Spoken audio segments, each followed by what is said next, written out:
Assalamualaikum warahmatullahi taala wabarakatuh dan salam sejahtera kepada seluruh rakyat Malaysia, para pengundi dalam pilihan raya ke-15 ini. Saya sedar dan tahu banyak persoalan yang ditimbulkan tentang bagaimana saya keluar daripada Barisan Nasional dan juga saya keluar daripada Pakatan Harapan. Sudah pasti perkara ini mereka putar belitkan sehingga mereka menyatakan bahawa ada lagi gabungan, sama ada warisan dengan Barisan Nasional, sama ada warisan dengan Pakatan Harapan. Apatah lagi tidak dengan Perikatan Nasional, apatah lagi tidak dengan GPS. Perkara ini sebenarnya saya telah jelaskan dalam beberapa sesi bicara saya dan ceramah saya. Rentetan daripada apa yang telah berlaku. Saya di antara pemimpin yang telah lantang menyuarakan perkara 1MDB kerana ia bertentangan dengan hasrat untuk melahirkan negara kita di landasan yang sebaiknya. Maka dari itu saya keluar daripada Barisan Nasional dan ada lagi perkara-perkara yang menyebabkan berlakunya sehingga saya menumbangkan Barisan Nasional dan UMNO itu di bumi Sabah ini. Setelah itu kita bergabung dengan Pakatan Harapan, ya, dengan penuh niat yang ikhlas dan harapan yang begitu tinggi agar dapat dilakukan sebaik mungkin apa yang telah dihasratkan oleh para pengundi daripada wilayah Sabah ini. Saya harap sungguh mereka cukup jelas dan maklum tentang perkara ini. Apa sebabnya kita keluar daripada Pakatan Harapan?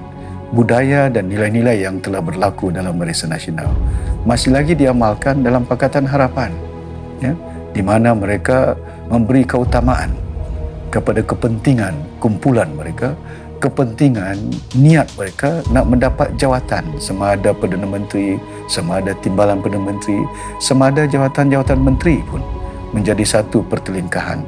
Sehingga berlakulah di mana Pakatan Harapan jatuh, ya, sebagai pemerintah dan Pakatan Harapan pula jatuh oleh kerana ada di antara komponennya, khususnya kumpulan yang dipimpin oleh Datuk Seri Anwar Ibrahim bersama dengan DAP dan Amanah telah menekan kepada waktu itu Perdana Menteri Tun Mahathir untuk melepaskan jawatan secepat mungkin, ya, sehingga timbullah di mana keadaan di mana menentukan bahawa tunggulah selepas APEC ataupun tunggulah selepas waktu yang tertentu.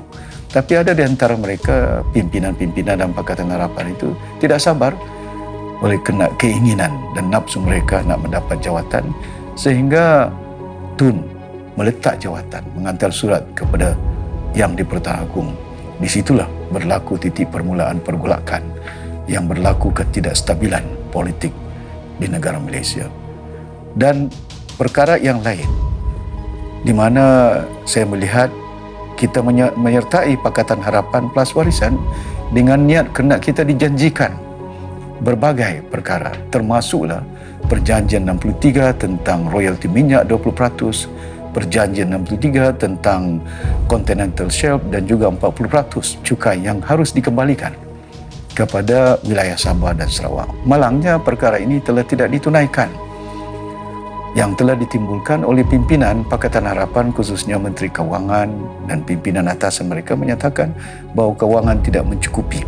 Kita sedar dan tahu memang cukup wang, tapi malangnya oleh kena kemungkinan itu akan meletakkan Sabah sebagai sebuah dan juga Sarawak sebagai sebuah wilayah yang mempunyai kewangan mencukupi untuk membantu rakyat mereka. Maka ini mungkin ada kebimbangan di antara pimpinan-pimpinan daripada pusat itu yang keinginan mereka perkara ini tidak berlaku.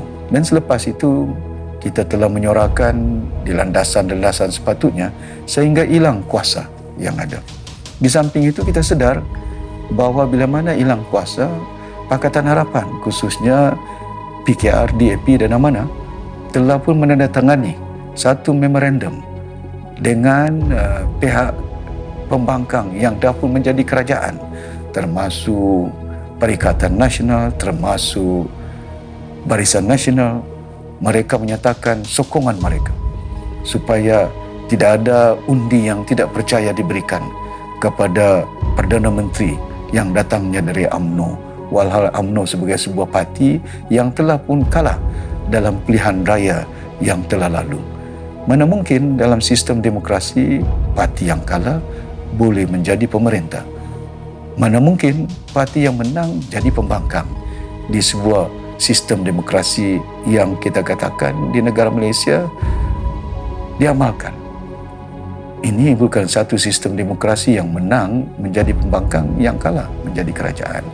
Dan saya yakin perkara ini tidak harus kita langsungkan.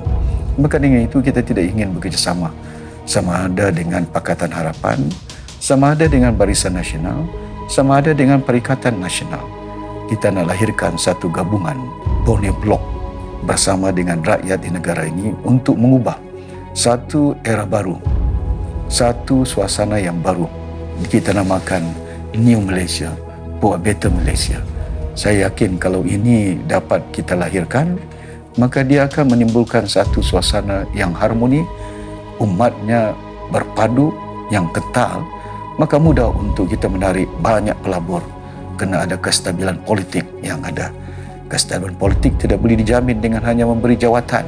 Satu orang YB, ya, bukan hanya menjadi menteri, timbalan menteri jadi duta. Tapi saya yakin kalau sekiranya kita melakukan sesuatu perkara yang jauh lebih besar, bukan untuk kepentingan individu, tapi kepentingan umum rakyat Malaysia, seperti menunaikan Perjanjian 63, dan di samping itu kita yakin bahawa kerjasama itu akan dapat kita mantapkan lagi. Terima kasih banyak. Undilah Parti Barisan.